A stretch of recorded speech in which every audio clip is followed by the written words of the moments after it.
Hi guys, welcome back to the channel. Today we're going to show you how to do a case swap. So we've built loads of case swaps for customers. We've probably done hundreds over the years. So today we're going to run through every single thing that you need to do a case swap. We're not going to go through the cost so much in this one because we do have another video going out running over all the cost. But this one is purely everything case swap. We're going to start with all the OEM parts you need. Then we're going to go aftermarket. Then we'll go to optional. We should be able to cover absolutely everything in those three sections. So let's go.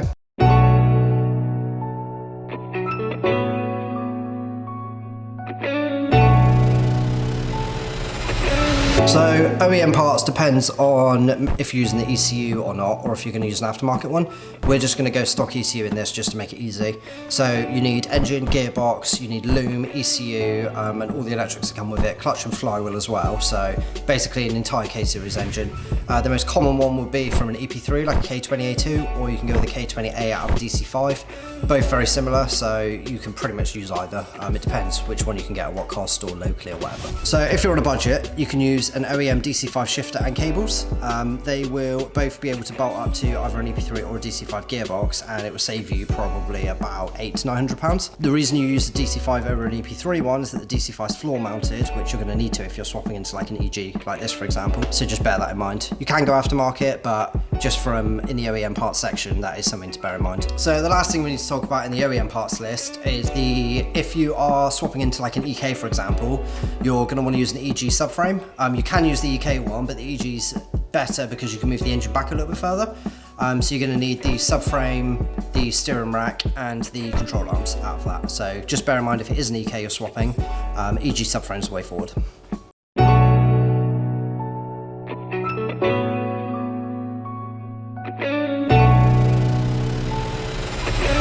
First thing on the aftermarket parts list is engine mounts. So you're going to want a specific K-swap engine mount kit. Hasbro and Innovative are both good for this, depending on which ones you can find on the shelf. You also need to match the bushes to whatever you're using the car for. So for example, Hasbro, they go from 60A up to 95A, I think it is, in increments. So if you're using like for road, for example, you go with 60A, which is like the softest one they do. And if you're going like pure race, you go with 95A. There are a couple of different K-swap kits depending on what engine you use. So there's like a K20A or A2 engine kit, or there's like K24. So make sure you just match it to whatever you're using. Also bear in mind subframe as well, you're going to have to get it to match that. So for example, if it's like an EK with an EG subframe, there is a specific kit for that. So yeah, just make sure you get the right kit for whatever chassis and engine you're using. Next thing on the list is the shifter. So Connor here has gone with a K-tune shifter. You could go K-tuned hybrid, it doesn't really matter on the brand, or OEM even. It just depends on the cables. So shifter cables you have to get to match the shifter. So in this situation, you would go with like a DC5 shift cable option because the ends on it would fit both the gearbox and the shifter side. If you go with like an EP3 cable, for example, it's different on the shifter end. So just make sure you put the correct cables, DC5 cables, DC5 shifter. You're also going to need a base plate as well for the shifter. So match that normally to whatever shifter you're using. So for example, K-tune shifter, K-tune base plate, nice and easy. They do make one for an EK as well, which literally bolts in, or EG, DC2, I think it's all three. Yeah, just basically match everything together and you can just make it all work, plug and play, nice and easy. So there is one more option, the no-cut shifter option. This is where the shifter actually bolts under the tunnel and it saves you having to cut the firewall for the grommet, so that is another thing you can do. Also, lastly here, as a note, firewall grommet is a very important thing.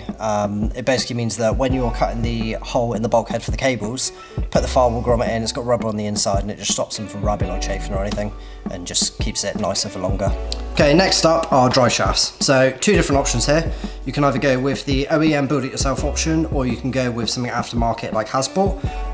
If you're going aftermarket, Hasbro has a couple of different fitments, so you can just go through and pick the correct K-swap to your chassis, or you can go with the OEM build it yourself option where you need K-series inners, B-series outers, and you can just kind of piece the bits together and just kind of build them.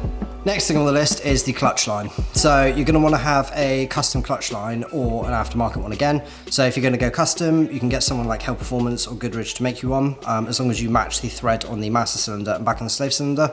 If you're going to go off the shelf, you can go with something like the hybrid, or I think K2 make them as well, where they would literally just bolt directly up and you can just screw it in either end. But because of where the engine's now moved, you're going to have to get a different clutch line. Next on the list is the throttle cable. So the throttle cable bracket on a K-Series throttle body is different to the B-Series one, so you're going to need a different throttle cable.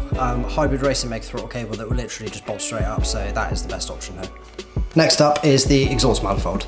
So your stock one isn't going to fit because now the engine's turned around the opposite direction. You're going to need to go with an aftermarket exhaust manifold or make one.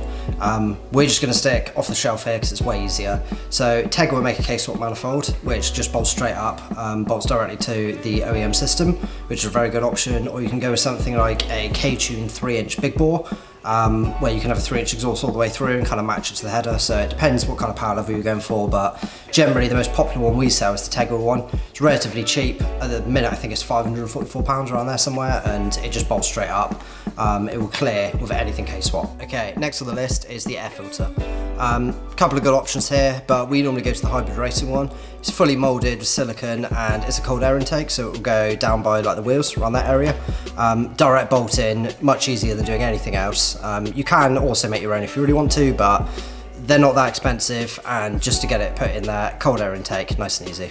Okay, next up is wiring harness. So now the engine would have been mounted, everything's in the car, shifter's in, we need to figure out the ECU side. So we're going to use stock ECU for this example because it's way easier, and normally you can just buy it with the engine. Wiring harness you're going to need to be able to connect the clocks to the ECU and to basically send all the data back and forth, and to still make the cluster work as well. So you've got like the rev, speedo, all that kind of stuff.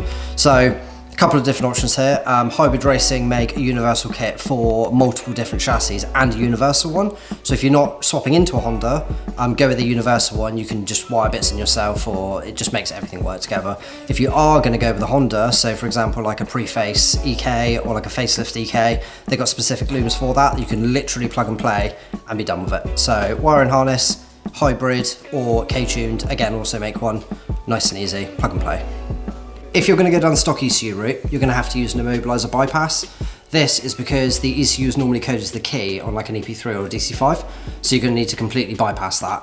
Hybrid Racing and K-Tuned, again, both doing K-swap parts, so the immobiliser bypass. So it doesn't matter which one you go for, both basically do the same thing, but you are going to need it with stock ECU, so just bear that in mind. If you're not going to use the stock ECU, I thought this was worth mentioning here anyway, aftermarket ECU. So the most common one that we normally deal with is like a Honda K-Pro, which is a board that goes inside an OEM Honda ECU, or you can go with something aftermarket such as like a Haltech Elite 1500 or an S2, which do have jumper harnesses that will connect to a K-Series.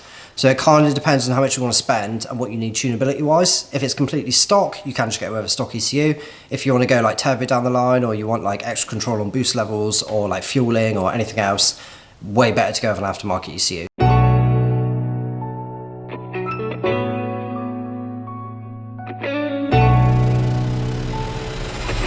Okay, the next one is the cooling system. Relatively big section, we're going to cover loads of different bits in it. So we're going to start from the radiator. Firstly, you're going to want a K-swap radiator.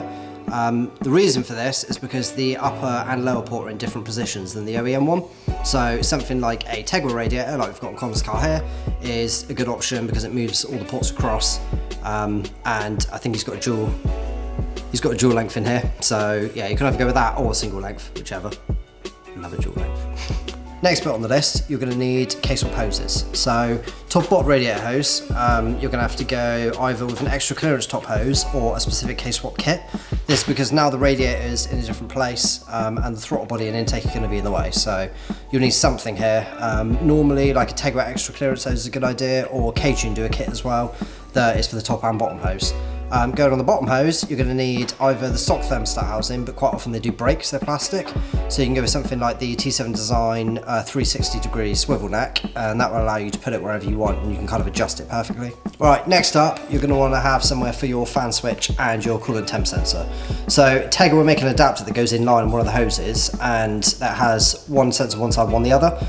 Plug into the stock wiring, it's nice and easy. So I'd probably go with that on this. Some K-swap radiators do have the port on them for a fan switch, or the coolant temp sensor you can normally relocate from somewhere. So totally up to you which option you go with, but I'd probably just go with the inline adapter. It's nice and easy. You just chop the hose, put it in the middle, and done.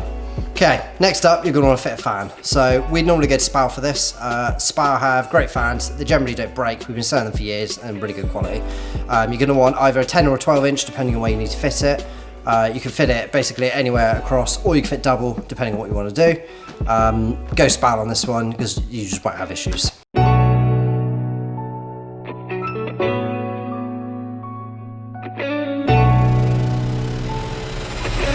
Okay, now we're going to move on to the fuel system. So we're going to need an aftermarket fuel rail, because the stock fuel rail won't connect to the AN lines. We're going to need lines from the filter to the rail, lines from the rail to the fuel pressure regulator, and either back to the hard line or directly back to the tank. Okay, next up, you've got fuel pressure regulator. So you're going to want to match the lines that you've already gone with. Generally, it's going to be AN6 in this case.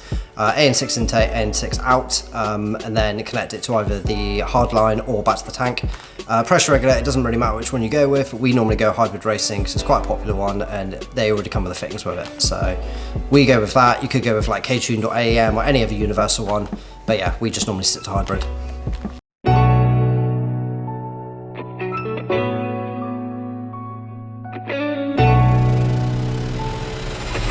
Okay, so optional parts, there are a couple of good things here.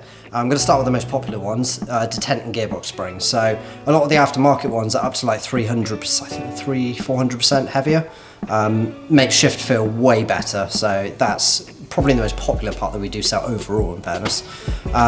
Next will be an alternator relocation kit. So that will move the alternator lower down and allow you to put bigger inlets in, like a Skunk 2 Ultra Street, for example, or just any big inlet that doesn't normally clear with the alternator. Electric water pump kit you can go with as well. That's another quite popular one, especially for like race cars, where you can just PWM control, or sorry, ECU control, or PWM the water pump itself. Next up is power steering kit. So if you want to retrofit it, you can buy like a hybrid racing K-swap kit.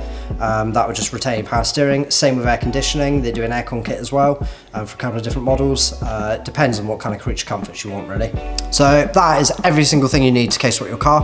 Hopefully this was helpful. If it is, make sure to subscribe and share it with your friends, and we'll see you on the next one.